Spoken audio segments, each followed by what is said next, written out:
तो स्वागत है आपका एक बार फिर हमारे YouTube चैनल कॉमर्स गुरुकुल में। और कल का दिन बच्चों के लिए बहुत खास दिन रहा है और बच्चों के काफ़ी अच्छे रिजल्ट आए हैं, जो कि मतलब बच्चों को काफ़ी खुश हो गए हैं बच्चे। लेकिन यहीं पर काफ़ी बच्चे जो हैं वो काफ़ी नाखुश भी हैं। क्यों? क्योंकि जिन लोगों ने ज़्यादा मेहनत की है उनको परसेंटेज उनके अकॉर्डिंग नहीं मिल पाए। हालांकि ये हर साल चलता रहता है, लेकिन अब क्या किया जाए, जिन बच्चों के मार्क्स थोड़े कम आए हैं और क्या किया जाए उनके लिए जिन बच्चों के मार्क्स जितना वो अज्यूम करते थे उससे ज़्यादा आए हैं। ठीक है, तो आज हम थोड़ा इसी टॉपिक पे चर्चा करेंगे कि बच्चों के मार्क्स किस प्रकार आए हैं। जो मेरी कोचिंग से पढ़े हुए हैं, मैं ऑफलाइन जहाँ पर पढ़ाता हूँ और जिस विद्यालय में मैं टीचिंग करता हूँ, वहाँ पे कैसे बच्चों के कितने कितने परसेंटेज आए हैं, आज इसके बारे में मैं थोड़ी जानकारी अपनी आप लोगों के बीच शेयर करूँगा। ठीक है, बच्चों के रिजल्ट बहुत अच्छे भी आए हैं, ऐसा नहीं है खराब आए हैं। बस ये न्यूज़ सुनने में तो ये आ रही है, एक बात ये सुनने में आ रही है कि हिंदी में काफ़ी बच्चे फेल हो गए हैं। अब देखिए बच्चे क्या करते हैं, कॉमर्स के स्टूडेंट हैं तो वो अकाउंट्स में लगे रहते हैं, ठीक है, और साइंस साइड के हैं तो वो मैथ्स, फिजिक्स, केमिस्ट्री, बायो इन सब पे ज़्यादा ध्यान देते हैं, लेकिन वो हिंदी की ओर एकदम भी रुख नहीं करते हैं, जिसकी वजह से काफ़ी क्या होता है, लॉस हो जाता है उनका। हिंदी कोई इजी सब्जेक्ट नहीं है, मातृभाषा हिंदी है तो हम हिंदी में अगर बात करते हैं, इसका अर्थ ये नहीं है कि हिंदी जो है बहुत मतलब इजी है। अभी आप कबीर दास के दोहे, तुलसीदास के ये सब जो पहेलियां हैं, ये सब चीज़ें जो हैं, उनके अर्थ निकालने अगर आप आ जाएंगे तो आप निकालना बहुत मुश्किल हो जाएगा, जीवनी याद करना बहुत मुश्किल हो जाता है। बच्चे कैसे इसको करते हैं पता नहीं, और उनसे बोलो कि इसके विषय में थोड़ा पढ़ लो, अरे सर हिंदी है, हिंदी तो आराम से पास कर ले जाएंगे, लेकिन कहानी जो है यहीं पे उनको डाउन कर देती है। क्योंकि हिंदी एक स्कोरिंग सब्जेक्ट है, जिस बच्चे के आते हैं उसके 80s की लाइन में आते हैं, 90 की लाइन में आते हैं। जैसे कि आपने देखा ही है कि कल के न्यूज में जो आया है उसमें रिया करके हैं बागपत से, और एक अनुराग करके हैं वो भी बागपत से हैं। सेम स्कूल से ही दोनों विद्यार्थियों ने टॉप किया है, ठीक है। 97% और 94 या 95% उनके हैं। तो मेरी कोचिंग जहाँ पे मैं पढ़ाता हूँ ASPD एजुकेशन सेंटर लखनऊ में है, और यहाँ से कुछ बच्चे ऐसे हैं जिनके अच्छे मार्क्स आए हैं, तो उनके नाम मैं शेयर करना चाहूँगा। और उनके रोल नंबर भी अगर आप कहें कि मतलब गलत तो नहीं ऐसा, तो मैं उनके रोल नंबर जो है डिस्क्रिप्शन बॉक्स में करा दूंगा, आप उसको स्वयं चेक कर सकते हैं, ठीक है। तो 12th के बाद जिन बच्चों के मार्क्स कम आए हैं उसके विषय पे भी हम चर्चा करेंगे, और उनको क्या स्ट्रीम लेना चाहिए। अगर वो किसी प्रकार से डाउट में हैं तो वो क्या चूज करें, क्योंकि देखिए 12th के बाद आपका फील्ड एकदम चेंज हो जाता है। आप डिग्री कॉलेज में एडमिशन लेने जाते हैं और वहां पर क्या होता है कि आपको अपनी मर्जी से सब्जेक्ट चूज करने पड़ते हैं, कि जो कॉमर्स किए हैं उन्होंने कैसे मतलब उनको क्या करना है, और जिन्होंने मतलब जिन्होंने साइंस साइड से पढ़ा है, बायो से और मैथ से, उनको क्या करना है। तो आप पहली बात तो एक चीज ये मान लीजिए कि एक रिजल्ट आपका फ्यूचर डिसाइड नहीं कर सकता, क्योंकि आप अच्छी तरीके से जानते हैं कि अगर आप किसी भी गवर्नमेंट जॉब में फॉर्म फिल करते हैं तो वहां पर परसेंटेज मायने नहीं रखता है, ठीक है। परसेंटेज का कोई वैल्यू नहीं है, आप पास हो, आपका जो सेल्फ टैलेंट है, आपकी जो नॉलेज है, टोटल बेस उसी पे करती है। SSC CGL में फॉर्म फिल करना है आपको, या IAS या PCS के लिए फॉर्म फिल करना है, तो इसमें कहीं ये नहीं पूछा जाता है कि आप इंटर 75% तो पास हैं या नहीं, ऐसा कहीं कुछ पूछा नहीं जाता है, ठीक है। तो इस चीज से घबराने की कोई आवश्यकता नहीं है। जिनके मार्क्स कम आए हैं उनको परेशान होने की कोई भी आवश्यकता नहीं है। आप आगे अपनी पढ़ाई को जारी रखें, ताकि जो है आपका जो ईयर जो है, जो साल, एक तो ऐसे टाइम बड़ा अच्छा नहीं है, आप लोग जान ही रहे हैं, लेकिन जो टाइम निकल रहा है ये टाइम को वेस्ट ना जाने दें, क्योंकि समय से कीमती कोई भी चीज नहीं है आज के समय में, ठीक है। तो कुछ स्टूडेंट ऐसे जिन्होंने अच्छे मार्क्स गेन किए हैं हमारी कोचिंग से, मैं उनके नाम आपको बताता हूँ। लिस्ट आ गई है मेरे पास, कल जो है पूरा दिन जो है रिजल्ट ही केवल निकाला गया है। देखिए कॉमर्स से जिस बच्चे ने टॉप किया है उसका नाम है लक्ष्मी पाल, 68% आए हैं उसके, और नितिन यादव इसके आए हैं 66%, और उसके बाद आपके विनय प्रजापति एक स्टूडेंट है हमारा, उसके आए हैं 60%, और 59 और 61 के बीच में काफ़ी स्टूडेंट हैं, मैं उनके नाम लेता हूँ, जैसे पारुल सिंह और रोहित पाल हो गया, राहुल हो गया, और श्याम, विजय, हर्ष और निदा फातिमा। तो ये स्टूडेंट हैं जिनके मतलब परसेंटेज थोड़ा ठीक आए हैं, इनके सब्जेक्ट में अच्छे हैं, बट क्या इन लोगों ने क्या कर दिया, हिंदी में कुछ गड़बड़ कर दिया। ठीक है, बैंकिंग में मतलब क्वेश्चन आता हुआ बोले सर छूट गया था पेपर। छूट कैसे जाता है पेपर? जब आप यहाँ पढ़ते हो, यहाँ पे आपके अच्छे मार्क्स आते हैं, तो आपके पेपर कैसे छूट जाता है? ठीक है, तो ये सब चीजें हैं, बच्चों को ध्यान देने वाली चीजें हैं। हालांकि बच्चे पढ़ने में बहुत अच्छे थे, इनके स्कूल में भी बहुत अच्छे मार्क्स आते थे, और इनको जो मैंने ओरली टेस्ट भी लिया है और सारी चीजें पूछी भी हैं, बहुत अच्छे किया है। पिछली बार में मेरा जो हाईएस्ट रिजल्ट गया था वो 73 गया था, जिनको मैंने ट्यूशन पढ़ाया था, कोचिंग पढ़ाया था ऑफलाइन बैचेस में। ठीक है, फिर उसके बाद मैं बात करूंगा आपसे साइंस 12th क्लास की, जिसमें एक स्टूडेंट है हमारी अनुपाल, उसके आए 76%, राकेश 73, तरुण 70, आकाश 68, अनुपम 64 और अमीशा 62, श्वेता और आंचल 60। बाकी और ऐसे बहुत से बच्चे हैं जिनके 1 नंबर या 2 नंबर से फर्स्ट डिवीजन रुकी है।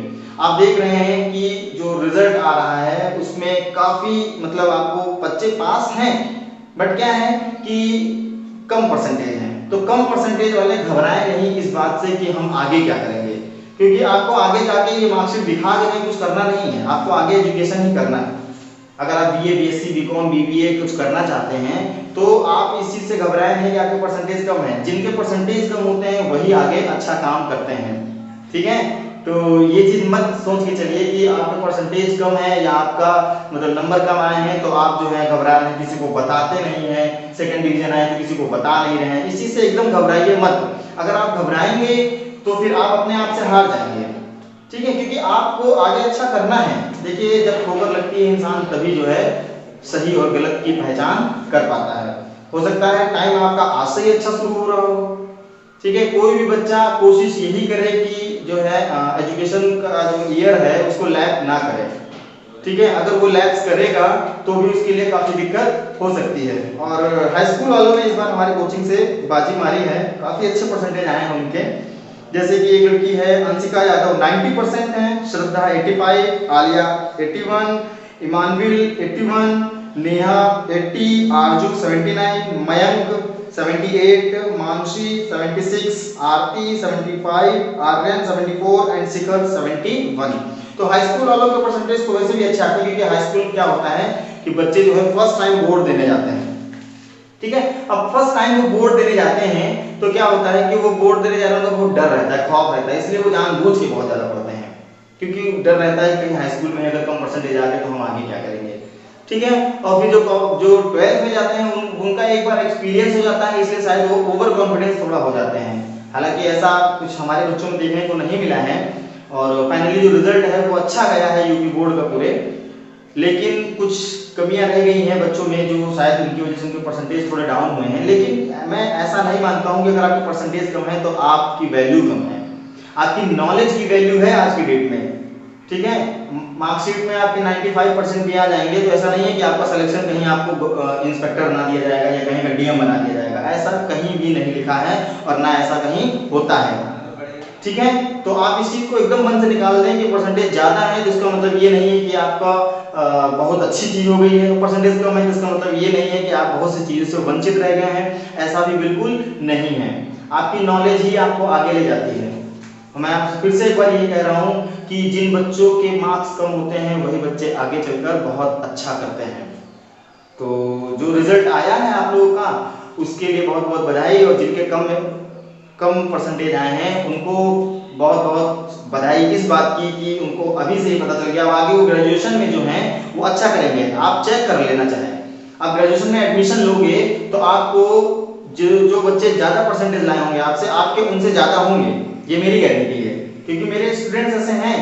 6 ईयर टीचिंग एक्सपीरियंस है, मैंने बहुत से बच्चों को देखा है जिनके हाई स्कूल में 85 आ गए हैं।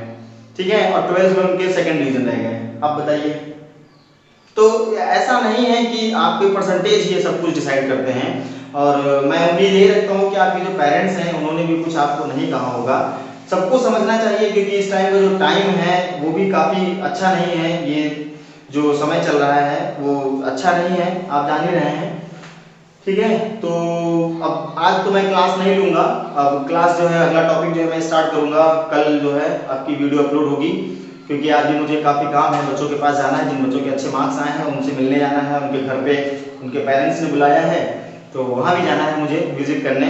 और तब तक के लिए फिर मिलते हैं अगले टॉपिक के साथ। और ये बहुत ही इम्पोर्टेंट टॉपिक रहा है आपकी लाइफ का, ये समझ लीजिए, क्योंकि अगर आपने इंटरमीडिएट में अगर अच्छे परसेंटेज आए हैं तो भी ठीक, नहीं आए तो भी ठीक, आपको आगे चल के करना क्या है ये आपको स्वयं डिसाइड करना है। आप किसी से राय मत लीजिएगा, मेरी पर्सनल राय आपसे यही है, ठीक है। तो बस यही मैं कहना चाहूंगा कि अगर आप किसी से राय लेंगे तो वो अपने हिसाब से बताएगा आपको क्या करना है, ये आप बहुत अच्छे से जानते हो। आपको पता है कि आप किस सब्जेक्ट में बहुत अच्छे हो और आपको पता है कि आप किस सब्जेक्ट में अच्छे नहीं हो, ठीक है। तो आपका जो दिल गवाही करे वही आप करिएगा। किसी के कहने में या किसी के दबाव में या परसेंटेज कम होने की वजह से कोई दूसरा सब्जेक्ट या दूसरा कोई स्ट्रीम मत चूज कर लेना।